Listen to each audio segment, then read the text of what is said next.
Le romantisme, en tant que mouvement historique, culturel, artistique, esthétique, c'est un mouvement qui est, si j'ose dire, daté. Commence au XVIIIe siècle, à la fin du XVIIIe siècle, et il se termine, je parle du mouvement historique, je parle de ce mouvement culturel et artistique, il se termine vers la moitié du XIXe siècle. C'est un mouvement qui concerne la littérature, la poésie, la peinture, la sculpture, la musique, donc qui concerne l'ensemble des arts dans les nations européennes. Le romantisme, de ce point de vue-là, c'est une certaine esthétique. Ça renvoie à des normes esthétiques. Le romantisme s'oppose à ce qu'on appelle le classicisme ou le néoclassicisme, et il s'oppose au classique de même que le baroque en son temps s'était opposé au classique. Alors cet ensemble de normes esthétiques qui divergent par rapport au classicisme, elles renvoient à la composition, à la structuration, par exemple en peinture, elles renvoient à la composition en musique, à la façon de concevoir la mélodie, la phrase musicale. Elles renvoient aussi bien sûr dans la poésie à la métrique, à la versification. Il y a eu des débats enflammés sur cette question au moment du romantisme.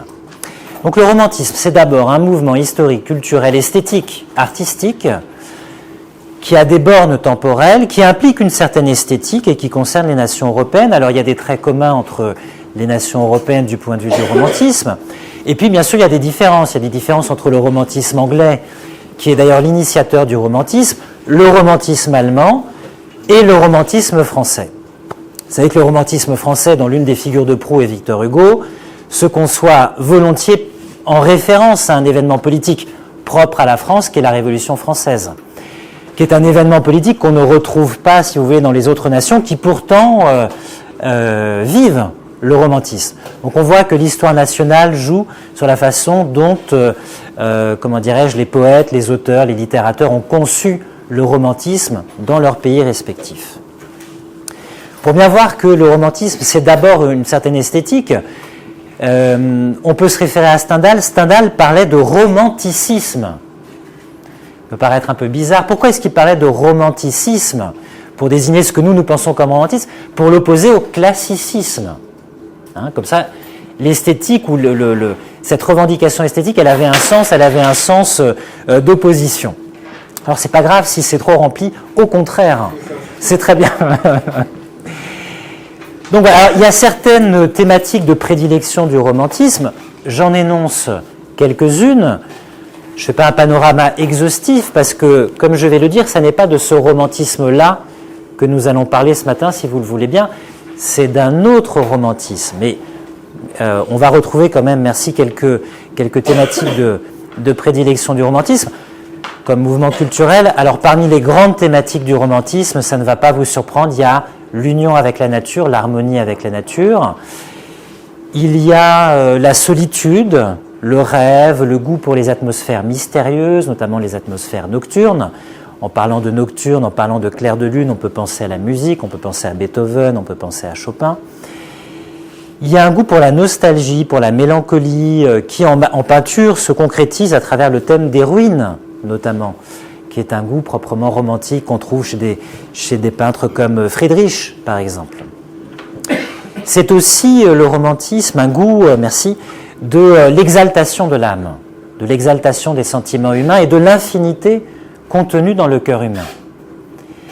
C'est une revendication aussi, le romantisme, d'une individualité dans la façon d'éprouver les sentiments.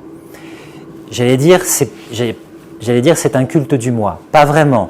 Il y a une revendication du moi ou du soi dans la façon d'exister et de ressentir. Le romantique, la personne romantique, revendique une singularité dans ses sentiments et une authenticité singulière dans la façon de les éprouver. On n'est pas du tout dans des thématiques classiques ou traditionnelles où on se vit comme étant le membre d'une lignée, d'un lignage, d'une famille, d'une aristocratie, etc., qui renvoie l'individu à un groupe. Le romantisme implique un élément de singularité sur lequel il insiste. Voilà quelques thématiques du romantisme et voilà ce qu'il est d'un point de vue culturel historique. Alors évidemment, si on le prend comme ça, le romantisme, Bon, la réponse, le romantisme est-il has-been? La réponse est déjà toute trouvée. Oui, le romantisme, il est démodé, il est déjà désuet à la fin du XIXe siècle. Donc ce n'est pas de ce romantisme-là dont on va parler, c'est plutôt de ce à quoi a donné naissance le romantisme comme mouvement culturel artistique, c'est-à-dire un certain imaginaire collectif, notamment concernant la relation amoureuse et plus particulièrement la relation sentimentale, puisque l'amour c'est très large, mais c'est évidemment le sentimentalisme ou la relation sentimentale qui nous intéresse dans le romantisme. Donc ce qui va nous intéresser, c'est moins le romantisme comme mouvement culturel que ce à quoi il a donné naissance, donc cet imaginaire collectif, cette façon de concevoir la relation amoureuse, ses propres sentiments, la rencontre, la séduction, l'union, la vie à deux, et aussi l'ensemble des attentes implicites ou explicites qu'on a envers l'amour. C'est ça le romantisme, avec un ensemble de codes, de rites, de symboles, de rituels, qui sont identifiés comme étant romantiques ou comme n'étant pas romantiques. Alors, vous allez me dire après si l'époque actuelle permet, dans ses modes de vie, de production, de travail, de rencontre, d'être encore romantique. Ça, c'est l'une des questions qu'on va aborder. Donc, c'est de ce romantisme-là dont on va parler. Puis, dernière chose, avant de vous donner la parole, avant de vous poser la première question, c'est que quoi qu'on pense du romantisme, peut-être que vous allez me dire que vous le trouvez démodé, que vous le trouvez éculé, passé de mode. Quoi qu'on pense du romantisme, il faut quand même, ou pas, je ne veux pas faire de sondage au coup par coup. Je vais vous demander ce que vous pensez du romantisme. Je ne vais pas vous demander si vous êtes romantique, parce que ça, à la rigueur, je dirais que c'est pas que ça n'a pas d'intérêt, c'est que ça n'est pas le problème premier. Que vous soyez vous, personnellement, individuellement romantique, ou pas. Ou que vous ayez des traits romantiques et d'autres qui soient plus pragmatiques, plus prosaïques dans la façon d'aborder la relation sentimentale. Ce qui compte, c'est de savoir ce que vous pensez du romantisme. Ça, c'est plutôt ce qui m'intéresse. Ou comment vous l'identifiez. Mais donc, avant de vous donner la parole, quand même, quoi qu'on pense du romantisme, si on le pense démodé, etc., ou désuet, ou ringard, comme disent certains, c'est quand même une façon d'aborder une question universelle et éternelle qui est l'amour, et notamment l'amour sentimental. Et c'est une grande proposition sur quelque chose d'universel et d'éternel qui est l'amour, notamment sentimental, une certaine démarche, une certaine façon de concevoir la relation amoureuse, un certain imaginaire, et à ce titre-là, il est difficile de le dire complètement démodé, puisqu'il constitue parmi l'ensemble des façons d'aborder l'amour une façon, une démarche, une approche, parmi d'autres certes, mais qui, à mon avis, reste disponible pour que l'individu s'y retrouve ou pas, se trouve en résonance ou pas par rapport à cette démarche. Alors ça ne va pas vous surprendre. Ma première question est la suivante. Pour qu'on sache exactement, de façon concrète, ce qu'est le romantisme, pour qu'on puisse lui donner un contenu tangible, si vous voulez. Qu'est-ce qu'être romantique pour vous? Qu'est-ce qu'une démarche romantique? Qu'est-ce qu'un geste romantique? Qu'est-ce qu'un fait, un événement romantique? Qu'est-ce qu'une rencontre romantique? Qu'est-ce qu'une relation romantique? Est-ce que vous pourriez me donner des exemples, j'allais dire, tangibles, concrets, identifiables, qui vous font dire « ça c'est romantique, ça n'est pas romantique ». Est-ce que vous pourriez me citer des choses en me disant « ça c'est romantique ». Je ne dis pas à titre personnel en disant que vous adhérez ou que c'est votre démarche, mais en disant que c'est identifiable comme du romantisme. Et je le répète, concernant la relation sentimentale, je ne vous demande pas de me parler de la peinture de Delacroix, de l'orientalisme de Delacroix qui est très beau, il y a un Orient rêvé, etc. On ne va pas parler du mouvement culturel en tant que tel, ou de la musique de Chopin, ou de voilà, je ne vous demande pas ça. Je vous demande, vous, ce que vous pensez être romantique dans une relation sentimentale. Alors j'ajoute quelque chose, parce que je vous vois ne pas lever la main tout de suite, alors j'en profite pour caser, c'est mon côté monologue, j'en profite. Alors faut me retenir, parce que sinon je vais continuer. Alors j'ai regardé un peu par curiosité sur Internet des sites de magazines féminins. Personne n'est parfait. Écoutez, ça n'est pas une lecture quotidienne chez moi, mais je suis allé voir Elle, je suis allé voir Marie-Claire, je suis allé voir un site qui n'est pas particulièrement féminin, enfin psychologue.net. même si évidemment peut-être le lectorat est peut-être plus majoritairement féminin. Et alors j'étais surpris parce que finalement la façon d'aborder le romantisme, c'est plus à travers la déception. Une grande majorité des personnes interrogées, alors écoutez, c'est un sondage, il vaut ce qu'il vaut, hein, c'est pas moi qui ai fait les sondages, hein, je ne connais pas la méthodologie, voilà. C'est que beaucoup se disaient déçus du manque de romantisme de leur compagnon ou de leur compagne. Donc c'est intéressant parce que c'est en creux. Ce pas les personnes qui se disaient romantiques, mais qui disaient souffrir ou avoir souffert du manque de romantisme de la personne qui les accompagnait dans leur vie ou qui traversait ou qui avait traversé leur vie. Puis il y a une deuxième chose qui m'a frappé, donc vous retrouverez ça sur Internet si vous allez regarder, c'est le nombre des personnes qui se revendiquent romantiques. C'est le nombre des personnes qui se revendiquent romantiques parce que, moi j'ai trouvé ça surprenant parce que, je ne sais pas si c'est un fait de génération, s'il faut voir qui a répondu, s'il y a plus des personnes d'une certaine catégorie d'âge plutôt que des tout jeunes, je ne sais pas. Mais il y avait, dans mes souvenirs, c'était entre 78 et 82-83% de personnes qui se disaient romantiques ou plutôt romantiques. Alors ce qui est drôle, si vous irez voir, c'est le romantisme tel que les femmes le pensent, tel que les hommes le pensent. Il y a quelque chose évidemment qui m'a fait sourire. C'est pour ça que vous auriez dû lever la main parce que je vous coupe l'herbe sous le pied. C'est que les hommes, c'est que les hommes, je prends un exemple vraiment typiquement masculin qui était donné que je trouve assez rigolo, assez prosaïque, c'est que pour les hommes, par exemple, une démarche romantique, c'est offrir des fleurs. Ce qui a le mérite de la simplicité, il y a un objet, on le prend, on le donne, on est romantique. Écoutez, on ne va pas passer par 4 chemins. Le romantisme, c'est simple, ça passe par un élément de donation concret, tangible, identifiable. La personne ne peut pas se plaindre, on est romantique. Donc, alors, et chez les femmes, c'était autre chose, souvent, qui, évidemment, était mis en avant. Donc, c'est pour ça que je vous pose la question. Alors, j'ai vu des mains qui... Est-ce que vous pouvez dire votre prénom quand vous prenez la parole pour que Isabelle. Donc, dans les choses qui seraient romantiques, ça serait par exemple recevoir un courrier plutôt qu'un SMS. Recevoir une lettre. Une lettre, oui. Qui ne serait pas rédigée de façon phonétique. Par exemple, je suis au restaurant, voilà, SAVA. Ça me fait penser, c'était Pierre Desproges qui avait dit que je suis allé au restaurant et Marguerite Duras m'avait précédé, elle avait laissé quelque chose sur le livre d'or, je m'ai bien régalé. Et il avait dit ça, et donc voilà. Donc, mais alors, c'est intéressant l'écrit ou le courrier parce que ça veut dire finalement le temps que quelqu'un vous consacre. Est-ce que c'est l'attention? La surprise, parce que c'est très surprenant de recevoir le courrier de nos jours. Ah, donc finalement, ce qui est romantique, alors c'est vrai que vous avez raison, parce que du temps des romans épistolaires, recevoir un courrier, c'était tout à fait banal. On commençait sa journée, ou on la finissait d'ailleurs, en faisant son courrier. Mais finalement, comme c'est tombé en désuétude, alors vous prenez c'est intéressant parce que finalement, ce qui est désuet dans le romantisme permet d'être romantique.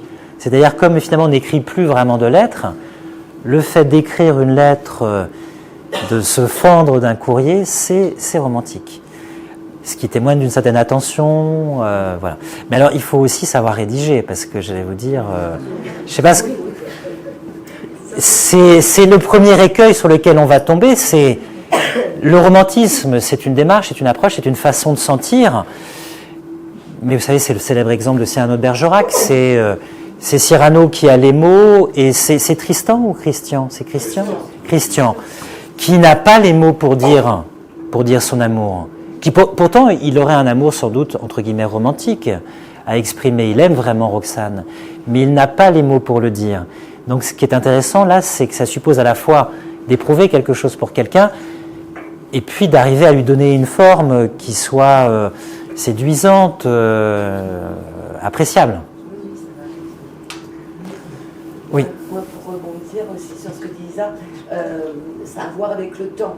Le temps, justement, peut-être d'écrire une lettre, mais le temps de la rencontre, le temps de l'attente, qui est dans nos sociétés vraiment réduit par rapport aux outils, notamment numériques, ouais. Aux outils et le romantisme a plus, pour moi, à voir avec la notion de temps. Tout à fait.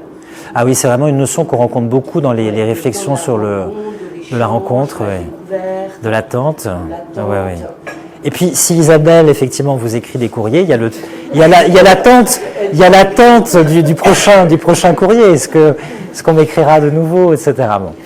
Mais ce temps d'attente, alors il est un peu à double tranchant aussi, parce que dans les remarques que je vous citerai peut-être plus en détail tout à l'heure, pas dans les critiques forcément, mais dans les réflexions un peu narquoises sur le romantisme ou dans la distance prise par rapport au romantisme, on trouve ça chez Stendhal notamment, il a écrit un livre qui s'appelle De l'amour.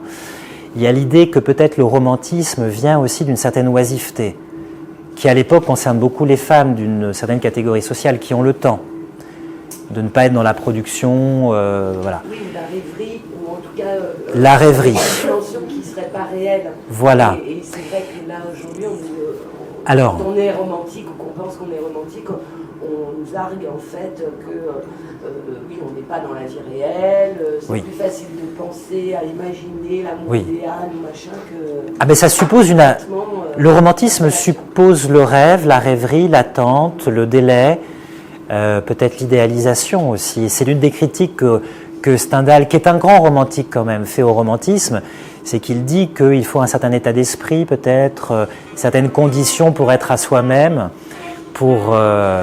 c'est sympa ce jazz. Certaines conditions pour être à soi-même, pour imaginer la relation et pour être dans l'attente. Donc ça nous oriente déjà vers le fait que peut-être les conditions de la vie contemporaine, où on accélère, où on ne prend pas le temps, où les échanges sont dans l'immédiateté, contredit une partie des conditions qui sont nécessaires au romantisme. Hein. Oui. Moi, je repense Votre prénom ? Pascal. Pascal. À l'exemple du bouquet de fleurs, et je enfin, d'offrir un bouquet de fleurs, parce que c'est pas simplement le bouquet de fleurs, c'est offrir. Offrir le bouquet de fleurs. Donc il y a la première phase, l'acheter, et après l'offrir. Et je trouve que la partie romantique, c'est surtout, bon, c'est les deux moments. C'est les deux moments. Il y a le choix, donner des fleurs et tout ça, et après l'offrir. Et moi, j'étais dans le cas où on m'a offert un bouquet de fleurs en fait en le posant sur la table. Ah, on vous a donné un bouquet de fleurs en le posant.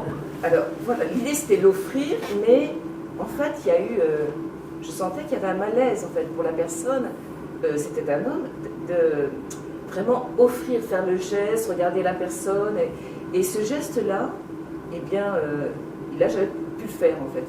J'en parle autour de moi avec des amis, tout ça, et je me suis rendu compte que c'était pas, c'était assez souvent que ça arrivait, que la personne faisait le geste mais ne l'accomplissait pas jusqu'au bout. Exactement. Donc je pense qu'il y a aussi toucher en fait un moment d'intimité par ce geste-là qui actuellement peut peut-être dans notre société actuelle mettre certains hommes en mal à l'aise, je veux dire simplement. Ouais.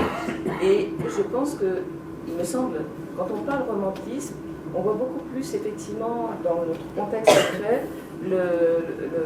quelque chose de l'homme vers la femme. De l'homme vers la femme, d'accord. On pense beaucoup moins de la femme vers l'homme. De la femme vers l'homme. Il me semble. Ah oui, oui. Alors c'est un vaste débat parce que je sais qu'Éric a levé la main et il y a une autre. Alors c'est un vaste. Alors déjà il y a, je ne sais pas si vous en êtes d'accord.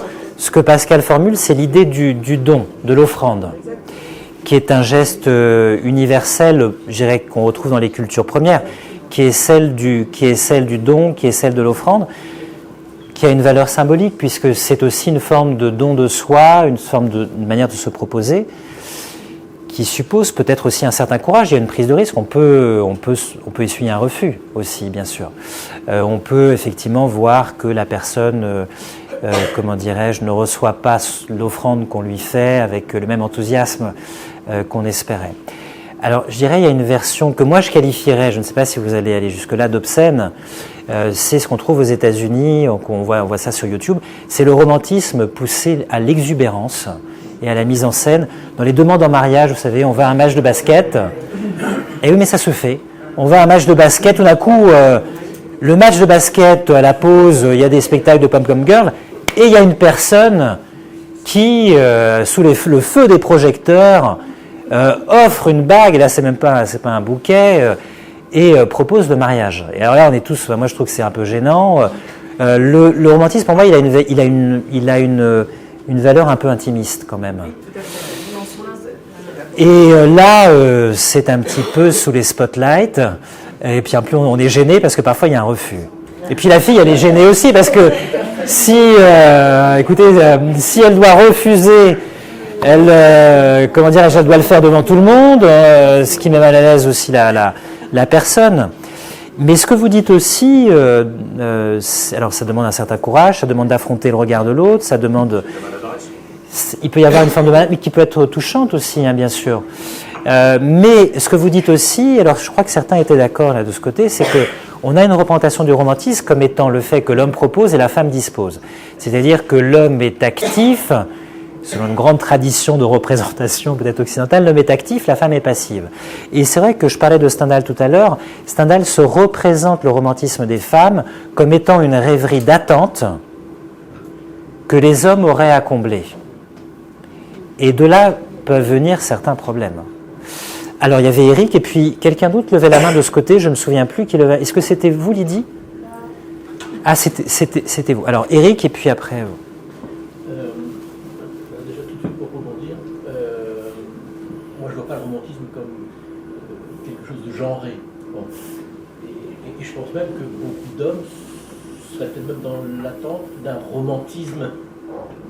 Les femmes ne sont pas assez romantiques. Non mais disons-le. Mais en tout état de cause, je pense, il me semble que le romantisme serait déjà un abandon de la raison. C'est-à-dire que ça me semble être quelque chose d'un petit peu évanescent, d'un petit peu éthéré. On n'est pas dans la praticité. On parlait de texte à l'instant. Bah oui, une écriture, c'est tout sauf ce que l'on voit aujourd'hui, avec cette espèce de, le mot est un peu vulgaire, mais d'un dégueulis d'émoticônes, où on remplace un joli mot par des petites têtes qui sourient, qui ont des... Oui, les émoticônes, c'est anti-romantique. Des cœurs partout. Donc pour moi, le romantisme, c'est tout sauf cela. Oui. Si c'est effectivement cette vision un petit peu américaine, alors effectivement très basket, je ne sais pas pourquoi d'ailleurs. Oui, c'est beaucoup dans les matchs de basket. C'est une vulgarité déconcertante. C'est en tout cas, bon... Après, par rapport au romantisme que l'on a, effectivement, cette vision de Stendhal. Je pense qu'elle est très très calée sur effectivement le 19e, mais voilà, je pense qu'il y a une forme d'abandon dans le romantisme. Oui, oui, tout à fait. On ne reste pas dans un calcul, on reste tout à fait. Alors Eric, vous avez tout à fait raison. C'est vrai que je parlais de l'opposition entre le romantisme et le classicisme. Ce que le romantisme revendique, c'est d'être dans l'intuition du cœur, plutôt que, conformément à l'idéal classique, dans la façon de raisonner ses sentiments. Hein, vous savez, on peut trouver un exemple vraiment emblématique du classicisme dans la tragédie de Corneille, le Cid. Vous savez que Rodrigue, il est pris dans un dilemme entre l'honneur et l'amour. Et en bon héros tragique classique, Rodrigue va réfléchir. C'est les fameuses stances de Rodrigue. Est-ce que je dois venger mon père en provoquant le père de Chimène en duel, quitte à le tuer et à me rendre haïssable vis-à-vis de celle que j'aime? Et donc Rodrigue réfléchit. En bon héros classique, j'allais dire, il pèse le pour et le contre, et il n'est pas dans l'exaltation du sentiment. Alors, il ne faut pas caricaturer Corneille, parce qu'il a écrit une tragédie qui s'appelle Polyeucte, tout d'un coup, effectivement, c'est la mystique chrétienne de quelqu'un qui va aller au sacrifice. Mais ça veut dire que l'idéal classique, c'est plutôt un idéal qui résonne au sentiment, sur ses sentiments, alors que l'idéal romantique, c'est plutôt un épanchement du cœur. Ce qui comporte de la rêverie, de l'attente, et ce qui comporte quelque chose qui est une force et une faiblesse. C'est une force parce qu'on n'est pas que dans le prosaïsme, que dans les échanges sociaux, avec leur côté mesquin, avec leur côté contractuel, avec leur côté terre à terre. On échappe un peu, si vous voulez, à cette réalité si décevante. Et en même temps, la faiblesse, c'est qu'évidemment, on attend quelque chose qui pourrait ne jamais venir aussi. On l'espère. Même si l'on est actif, homme ou femme, et qu'on fait des démarches, on pourrait ne jamais finalement vivre ou trouver l'idéal qu'on espère rencontrer. Puisque le romantisme, c'est une idéalisation. Et pour rester sur Stendhal, il parlait même de cristallisation. Avant de vous donner la parole, Stendhal, il avait une très très belle image. Il disait, dans De l'amour, il dit, je prends l'image des mines de sel de Salzbourg. Quand on laisse tomber un rameau une branche d'arbre dans les mines de sel. Au bout de quelques mois, des cristaux de sel se sont agglomérés à cette branche, et cette branche, elle scintille. Des qualités lui ont été agglomérées, si vous voulez, d'éclat, d'illumination qu'elle n'a pas naturellement. Et Stendhal dit, c'est ça la cristallisation. Tout d'un coup, on idéalise tellement l'amour et l'être aimé qu'on voudrait rencontrer, qu'on rencontre quelqu'un qui semble correspondre. Non, on n'est pas déçu tout de suite. Alors attention, Annabelle, on est déçu tout de suite. Non, mais c'est pas ça. C'est que on rencontre quelqu'un qu'on identifie à l'idéal qu'on avait attendu et on cristallise sur cette personne un ensemble de qualités qui sont des surplus de perfection et qui vont faire que cette personne, vous savez, comme ce rameau lâché dans les mines de sel de Salzbourg, va paraître à vos yeux avoir une perfection que peut-être elle n'a pas. Donc c'est ça aussi. Le roman. Donc c'est une force et une faiblesse. Votre prénom pour tout le monde, Fabienne. Je voulais rebondir, mais Ah oui. il y a quelques temps sur la remarque de Pascal sur le fait que c'est l'intention. Il y avait le mot qui m'était apparu et il y avait une notion que je trouve qui est dans l'air mais qui n'a pas pris sa place, c'est la notion de beauté. Oui. On a La notion de beauté. sur, le fait d'écrire, choisir un joli papier, les fleurs. Il me semble que le romantisme a à voir avec la beauté. Oui, La tout à beauté fait. du geste, La beauté du geste. Les La beauté, effectivement, la beauté. Alors la beauté, oui, non, mais vous avez tout à fait raison. Alors, ça n'est pas une notion exclusivement romantique, mais je dirais que la beauté dans la forme d'attention qu'on a envers l'autre. Un geste peut être maladroit, on l'a dit, peut être inaccompli, il peut être d'ailleurs touchant de ce point de vue-là, mais il témoigne d'une intention qui est belle, qui est dans ce cadre-là, qui peut être qualifié de romantique. Oui, Alexandre. Oui, en fait, là, j'aurais une proposition à faire. Ah. C'est que j'ai l'impression À quelqu'un ou en général proposition à un j'ai l'impression que vous êtes un peu plus dans le jugement que d'habitude. Vous parlez Ah. des États-Unis, par exemple, j'ai trouvé. Oui, non, mais moi c'est la façon dont je le ressens, mais Ça m'a un petit peu interpellé. Et en fait, j'aurais une définition, j'ai l'impression, qui englobe peut-être un petit peu tout ce qu'on est en train de traiter et que je voudrais vous soumettre. J'ai l'impression qu'en fait, le romantisme, pour moi, c'est une tentative entre plusieurs individus de s'affranchir des normes sociales. S'affranchir des normes sociales. Les normes sociales dominantes en D'accord. termes de relations intimes et amoureuses. Et j'ai l'impression que comme ça permet aussi de comprendre qu'aujourd'hui, effectivement, il y a des normes qui sont de plus en plus écrasantes pour les individus, qui n'ont pas forcément, aujourd'hui, ils réalisent qu'ils peuvent s'en affranchir. Tout à fait. Peut-être c'est un appel au romantisme d'aujourd'hui. Et en réalité, même ça peut expliquer d'une certaine manière peut-être qu'il y a un déséquilibre entre les hommes et les femmes, parce que la norme dominante, en gros, c'est un peu le néolibéralisme, c'est-à-dire qu'il faut que les choses oui, se la fassent norme est bien. libérale. Oui. Et ce néolibéralisme est plutôt, on va dire, maîtrisé par les hommes, parce qu'on est quand même dans un monde encore qui est très patriarcal. Et donc les femmes ont plus intérêt à aller chercher du romantisme comme ressource afin de pouvoir effectivement être à peu près en phase avec ce monde. Alors que les hommes, quelque part, ils bénéficient déjà du monde finalement dans lequel ils dominent. Donc ils ont moins besoin du romantisme comme ressource. Et quelque part, ça peut plus exacerber en termes de néolibéralisme parce que le marché apporte énormément de réponses aux individus. Eh bien, on peut dire qu'effectivement, les individus peuvent quand même prendre des bribes, des moments dans lesquels ils peuvent s'affranchir momentanément du marché, notamment peut-être ces matchs de basket dont vous parlez. Donc je vous soumets cette proposition. Alors évidemment, pour s'affranchir des normes, c'est peut-être pas facile, mais c'est peut-être aussi l'affaire d'une vie, peut-être c'est le temps long aussi. Oui. On peut réaliser qu'on a peut-être réussi avec son partenaire à s'affranchir de ces normes d'une certaine façon au bout d'un certain nombre d'années. Donc voilà, moi je ne le vois pas du tout comme quelque chose qui va foncièrement décevoir l'individu ou être sur quelque chose de l'ordre du court terme. Je le vois plutôt sur quelque chose de macro, de sociétal, sur lesquels les individus peuvent réussir à trouver une ressource avec ça. Vous sortez, Alexandre. Alors bon, écoutez, d'abord, je dois faire une confession. C'est vrai que je suis pas très américain dans ma façon d'être, mais je respecte la différence de culture. il y a d'ailleurs beaucoup de choses qui sont très bien aux États-Unis. Il y en a d'autres qui me laissent un peu pantois. Enfin voilà, voilà, je dis. Voilà aussi, bon voilà, il n'y a pas de souci. Hein, c'est pas un jugement global sur, voilà, c'est juste un phénomène comme ça que j'avais identifié. J'avais été assez saisi, voilà. Alors je donne la parole juste un instant. Il y a beaucoup de choses dans ce que vous avez dit. Oui, le romantisme de toute façon, il se comprend dans un contexte social. Déjà en tant que mouvement culturel et historique, comme je l'ai dit, il y a eu le classicisme, il y a eu des mouvements de convulsion sociale, il y a eu la Révolution française, par exemple en France, il y a eu l'épopée napoléonienne qui a donné un souffle, si vous voulez, de changement social qui va se traduire dans la mentalité romantique.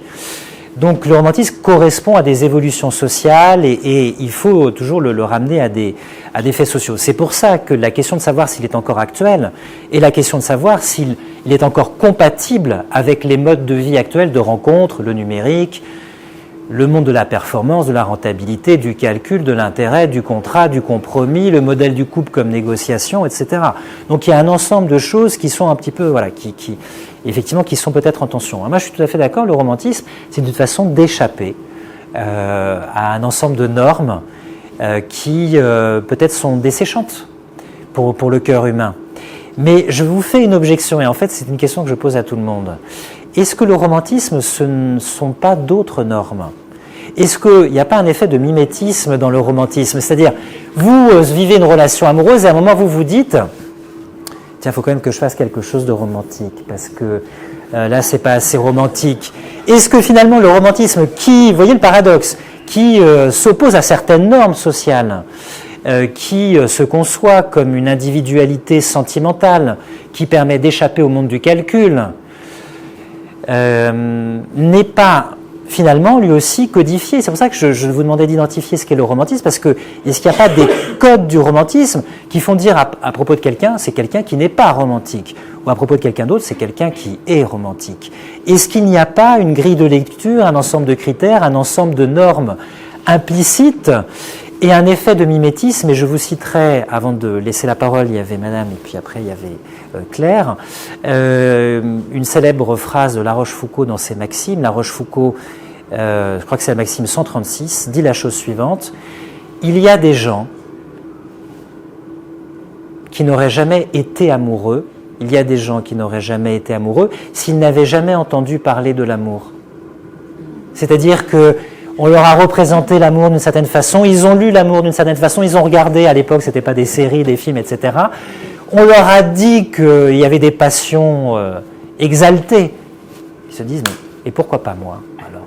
Puisque c'est, vous voyez, est-ce qu'il n'y a pas cet effet de mimétisme? Alors Madame et puis après Claire. Alors Madame s'appelle Solange. Solange. Mais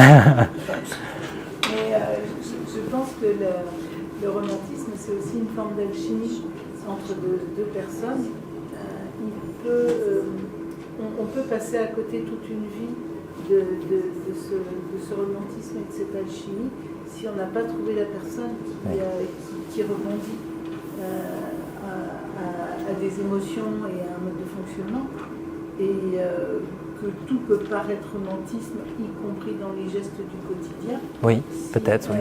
Et dans des gestes gratuits, à partir du moment où il y a cette alchimie. Et si ça ne matche pas, pour reprendre d'autres termes, oui. Il ne peut pas y avoir de romantisme.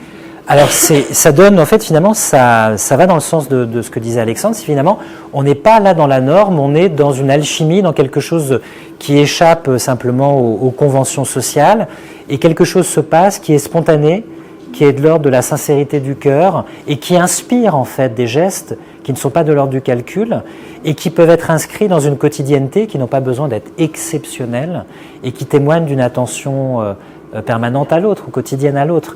Ça, c'est peut-être le romantisme réussi, finalement, qui... Alors, attendez, parce que je donne la parole à Claire, parce qu'elle levait la main. Oui. Pour moi, je pense qu'il y a aussi une notion dans le romantisme qu'on n'a pas encore évoquée, qui est la prévenance et le respect. La prévenance et le respect. Je crois que ça peut être considéré comme une norme, ou en tout cas, quand, pour moi, la définition du romantisme, de ce que moi j'estimerais être du romantisme, il y a vraiment cette regard, plus que respect, mais il y a vraiment quelque chose de respectueux, prévenant. Oui, oui, tout à fait. C'est une attention particulière. Et alors merci parce que ça donne plus de précision sur ce qu'on avait dit. Le romantisme, si je résumais un peu tout ce qu'on a dit, c'est une attention particulière qui inspire, qui est vécue comme une forme de beauté, qui peut être inscrite peut-être dans la quotidienneté quand elle rencontre une alchimie avec l'autre, et qui se traduit par des égards, une forme, pas simplement du respect, évidemment, on peut avoir du respect envers tout un chacun, mais des égards, une prévenance, une attention particulière au bien-être de l'autre, à sa sensibilité aussi, qu'on prend en compte. Et c'est peut-être une forme d'attention qui est, je vais faire une distinction, poétique sans être rêveuse. C'est peut-être ça le romantisme réussi. Parce qu'on a beaucoup parlé du rêve, de la rêverie, etc.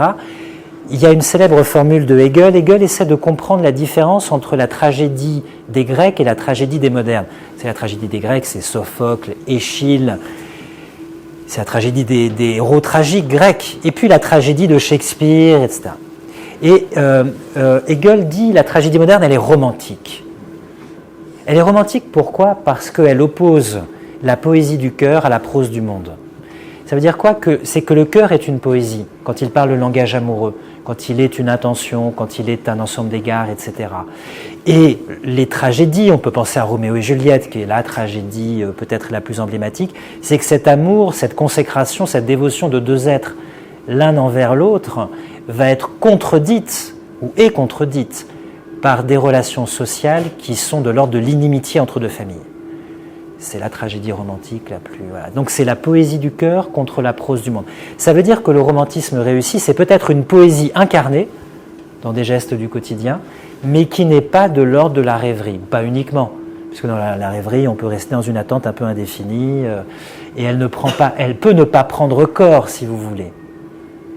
Alors Alexandre. Oui, alors je me demandais, dans les termes de sociologie que j'employais, une autre grille de lecture qui peut-être montrerait l'incarnation du romantisme, je me demande si ce n'est pas le fait une forme d'idéologie.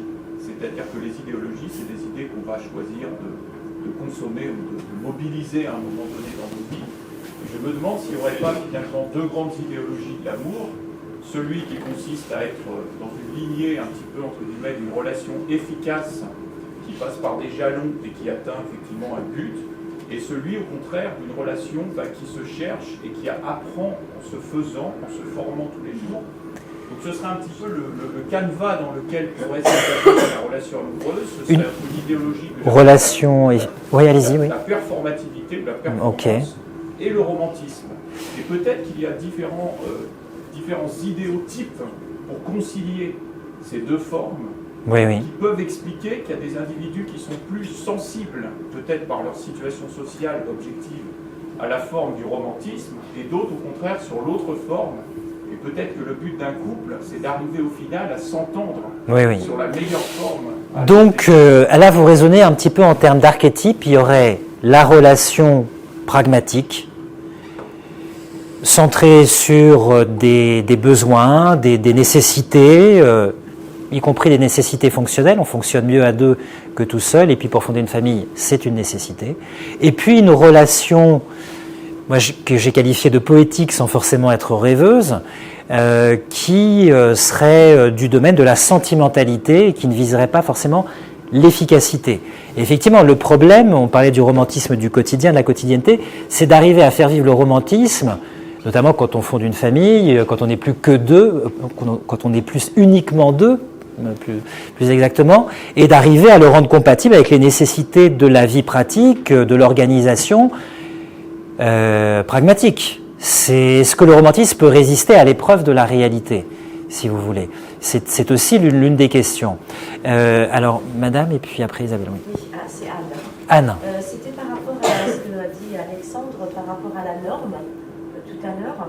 Et en fait, quand on voit tout ce qui se passe autour de la Saint-Valentin, la Saint-Valentin. Une norme sociale, c'est-à-dire que là, vous êtes un peu, ce jour-là, obligé d'offrir un cadeau, et on se sent un petit peu... J'ai entendu, c'est tout sauf romantique, là. Voilà, un peu. Mais ça se... Oui, mais si vous ne le faites pas, si vous dites, à la personne, écoute, aujourd'hui, je ne t'ai rien offert. Parce que justement, c'est la Saint-Valentin. Et que tu vaux mieux que cette fête mercantile. Comment est-ce que la personne va... Parce que là, c'est ça le... C'est la non-demande en mariage. Et l'autre chose que je Oui, voulais dire, c'est allez-y. rapprocher par rapport à la performance. Oui. Donc aujourd'hui, on a les sites de rencontres et tout ça qui fonctionnent avec Oui. des algorithmes. Donc là, on est dans la performance. Eh oui. Mais la majorité des personnes qui s'inscrivent, elles rêvent de romantisme. Oui. C'est le problème du site de rencontre. Amour et tout ça, et on se sert de la performance. De la performance algorithmique, de la présélection, d'un ensemble de critères préétablis, pour faire le tri d'une rencontre qui, normalement, dans l'idéal, serait le fait du hasard aussi. Oui, oui. Ça veut dire aussi qu'on a de plus en plus de mal à communiquer les uns les autres. Ça veut dire aussi qu'on a de plus en plus de mal à se rencontrer, à avoir du temps, qui sont des temps où des rencontres seraient possibles, qui sont des temps de sociabilité, voire de mondanité. Je ne sais pas, on va prendre un thé, mais où on peut rencontrer quelqu'un qu'on n'avait pas prévu de rencontrer, qui nous est présenté par un tel ou une telle, etc. On fait une activité, on a le temps de faire une activité et on va rencontrer quelqu'un. Donc, effectivement, il y a ce problème de la compatibilité entre les normes, vous parliez de la Saint-Valentin, et les procédures de rencontre, dans ce monde où on est dans la performance, le rendement, la rentabilité du temps, la restriction du temps dévolu à ce qu'on appelle la perte de temps, c'est-à-dire des choses qui ne sont pas rentables tout de suite, mais qui peuvent vous faire rencontrer quelqu'un au hasard, de façon fortuite, et le romantisme. Avant de donner la parole à Isabelle, j'aimerais quand même vous poser une question. Est-ce que le romantisme, alors c'est un procès d'intention au romantisme, je ne plaide pas contre le romantisme, mais c'est à vous de me dire ce que vous en pensez. Est-ce que finalement, le romantique ou la romantique, elle n'aime pas l'amour, en fait? Est-ce que c'est pas ça, le romantisme? Est-ce que c'est pas, la personne, elle aime être amoureuse, elle aime être amoureux, elle aime aimer, le fait d'aimer, elle aime être aimée, et puis elle va rencontrer quelqu'un qui va être l'occasion, le prétexte de connaître l'amour. Est-ce que c'est pas ça, le romantisme?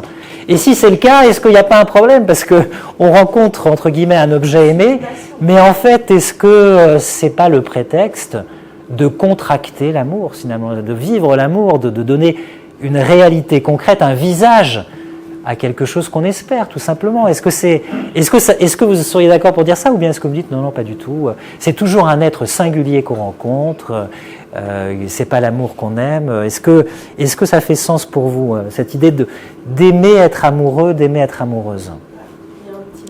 Il y a un petit peu de ça aussi, c'est la phrase... Est-ce que tu pourrais, pour tout le monde, dire ton prénom? Mylène. J'avais entendu une phrase, je m'étais dit oui, peut-être un petit peu, c'est un égoïsme à deux. C'est un égoïsme à deux.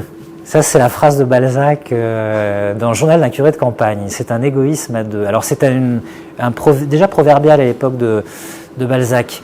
Un égoïsme à deux, c'est un vaste sujet, parce que ça nous enverrait à l'égoïsme, mais... Après, il y a un côté aussi où est-ce qu'on... il y a aussi le fait, est-ce qu'il y a une partie aussi où on aime être aimé, on aime être vu, on aime être vu, on aime être l'objet d'une dévotion de la part de quelqu'un. Je pose... Oui, alors... Oui. Oui, c'était... je pense qu'en effet, il y a cette notion d'attention particulière pour quelqu'un d'autre. Oui. Une singularité, et de montrer à l'autre qu'il est une personne unique. Il y a ce côté, je pense, qu'on cherche dans le romantisme, et quand on a envie d'être romantique, c'est qu'on a envie, en effet, d'être vu par quelqu'un. D'être vu dans sa singularité, d'être aimé, reconnu. Il apparaît de respect, d'égard, la reconnaissance. D'être reconnu, aimé, tel qu'on est... par quelqu'un d'aimable. Comme quelqu'un d'aimable. Et par quelqu'un d'aimable, ce serait bien aussi, ou les deux. D'accord, oui, il y a cette dimension d'attente, de reconnaissance, et peut-être, c'était le mot, c'était symbiose, c'était alchimie. Cette alchimie. Mais pourquoi est-ce que, et après Isabelle, je sais que vous leviez la parole, pourquoi est-ce que je dis c'est aimer peut-être être amoureux, être amoureuse? C'est peut-être une attente, parce que c'est l'une des grandes critiques qu'on a faites au romantisme. On la trouve chez Stendhal, on la trouve chez Schopenhauer, qui dit finalement l'amour, ne porte jamais sur un être individuel. J'ai un texte de Schopenhauer que je vous distribuerai à la fin si on n'a pas le temps de le lire ensemble, et vous verrez pourquoi Schopenhauer dit ça. Même s'il prend le visage d'un être individuel, il va au-delà d'une certaine façon, ou c'est pas son véritable objet. Et puis, j'ai prévu un autre texte que peut-être on lira, mais en tout cas que vous aurez à la fin, qui est une critique célèbre du romantisme qu'on trouve dans les Liaisons dangereuses de Choderlos de Laclos. Et il y a une célèbre lettre que la marquise de Merteuil écrit au vicomte de Valmont, c'est la lettre 81.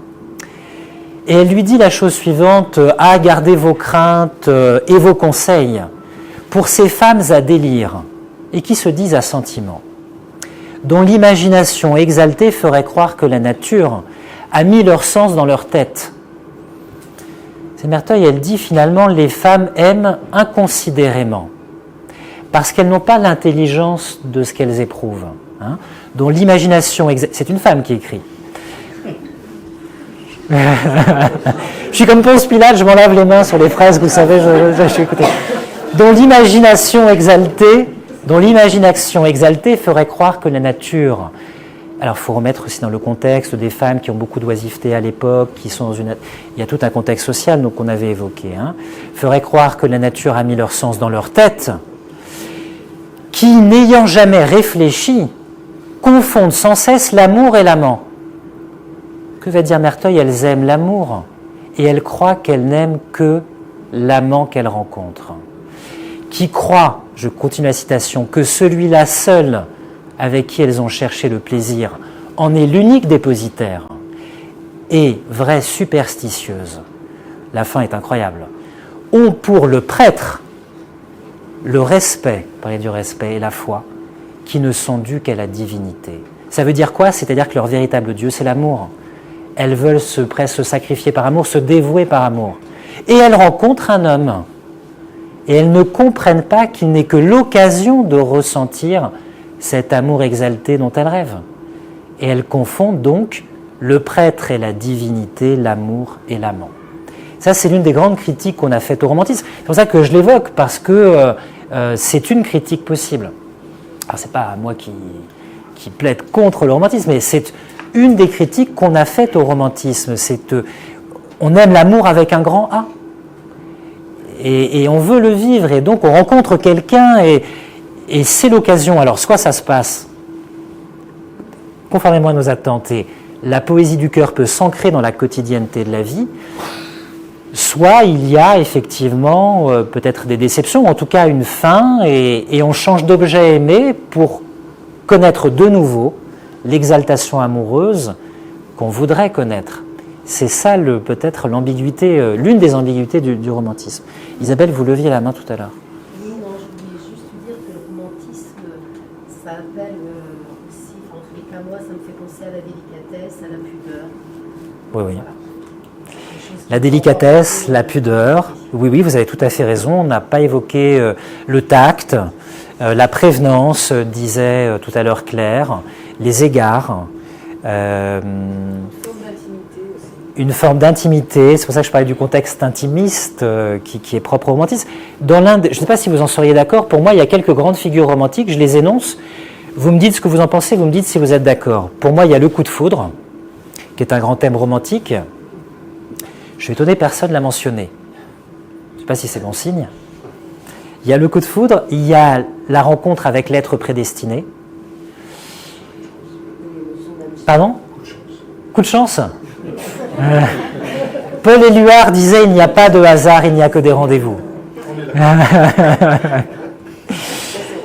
Ça, c'est romantique.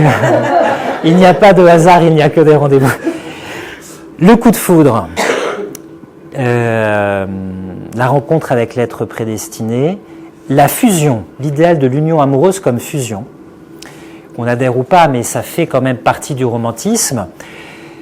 Et aussi l'idée que la relation amoureuse nous isole du reste du monde. Un îlot heureux. Le moment romantique, c'est pas le moment où on est 15. Ça peut être des moments sympathiques, sympatoches. Mais ce n'est pas des moments romantiques. On va faire une balade en vélo avec l'être qu'on aime. on est seul, c'est un moment romantique et patatras, on croise je sais pas, un des copains, c'est sympa, mais c'est pas le moment romantique, si vous voulez. Donc c'est pour ça que je parlais tout à l'heure de la définition de Hegel, la poésie du cœur contre la prose du monde. Ce qui suppose quand même une forme d'îlot heureux qui se distingue Alexandre disait, de l'ensemble de la nasse sociale dans laquelle on est prise et qui tout d'un coup nous fait peut-être un peu plus respirer, nous fait un peu échapper aux autres types de relations sociales. Est-ce que vous êtes d'accord avec ces grandes figures du romantisme, le coup de foudre, la rencontre avec l'être prédestiné, l'union amoureuse sur le mode de la presse de la fusion, l'îlot amoureux? Oui, Alexandre? J'ai un souci, c'est que si on s'en tient à ça, pour moi, c'est totalement aspide. Hein. Ah bon. Parce que c'est des formes qui sont plus du tout adaptées, on va dire, à l'ère du temps. À l'ère du temps. Qui ont peut-être pu fonctionner à un temps donné. Mais si quelqu'un vous propose une balade en vélo le long d'un lac, seul, vous trouvez que c'est ringard, vous allez dire à la personne, écoute, tu es ringarde, ou tu es ringard. Disons que je vais peut-être voir la relation, mais sur d'autres bases que peut-être ce terme, finalement, qui nous encombre un petit peu. Je trouve que le terme de romantisme n'est plus adapté. Il faudrait trouver un terme qui réussisse justement à répondre à la nécessité de reconnecter les individus avec l'amour aujourd'hui. Et là, vous avez posé la question que vous posiez, et en fait, finalement, on s'aperçoit qu'il y a un mirage, en fait, oui. Et ça ne fonctionne pas que sur cette base-là. Il faudra arriver à trouver autre chose. Alors, je suis en train de réfléchir pour savoir si... Un autre mot, une autre approche de l'amour, mais le romantisme, l'une des critiques qu'on a faites au romantisme, c'était de tellement mettre en valeur l'exaltation, la passion amoureuse, que ça réduisait le champ de la relation sentimentale. C'est l'une des critiques qu'on a faites au romantisme, c'est la fameuse formule « l'amour dure 3 ans ». Oui, si l'amour, c'est l'amour-passion, qu'en est-il de l'amitié amoureuse? Qu'en est-il de son inscription dans le temps? Qu'en est-il de l'amour... Pardon, Annabelle? Pardon?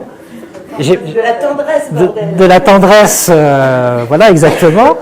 Donc, mais vous cherchez un autre mot, une autre approche de... Tout à fait, je cherche un autre mot, c'est-à-dire quelque chose qui serait peut-être plus, entre guillemets, vecteur de résonance ou de lien avec les autres, mais peut-être moins, quelque part, incarné d'une manière inconditionnelle. Parce que je trouve que ce qui est problématique là-dedans, c'est qu'il y a une sorte d'élan, d'envie d'incarnation qui est tellement forte que finalement c'est ça qui nous entrave. J'ai l'impression dans nos possibilités d'aimer d'une manière, on va dire, efficace. Efficace. Voilà. Ah, c'est un mot qui revient souvent, aimer de façon efficace. Alors attendez, parce que... Pardon, Solange ? Il y a une notion de sublimation. Ah, il y a une notion de sublimation. Alors j'allais dire, effectivement, c'est le thème de l'absolu, puisque le romantisme, c'est une des formes de la recherche d'un absolu. Alors évidemment, ça n'est peut-être pas pragmatique, mais est-ce que le cœur humain n'est pas fait aussi pour être inscrit dans une quête d'absolu, hein? Il y a aussi ça. Alors c'est un thème qui est très vaste parce qu'il excède le romantisme. Il concerne la mystique, il concerne la relation au monde, quelque chose qui nous dépasse, qui nous transcende, qui n'est peut-être pas réductible, c'est peut-être la faiblesse du romantisme, qui n'est pas réductible à une personne qui serait l'être aimé. Peut-être que le romantisme demande à être inscrit dans une démarche globale d'amour où l'être aimé prend une place dans un amour, une démarche amoureuse plus vaste, et où on ne se leurre pas, où l'absolu ne se résorbe pas dans un seul être singulier, peut-être. Mais peut-être le romantisme, la vertu du romantisme, c'est nous rappeler qu'on est fait peut-être pour quelque chose, une quête d'absolu aussi, même si bon, on se trompe dans cette... Oui.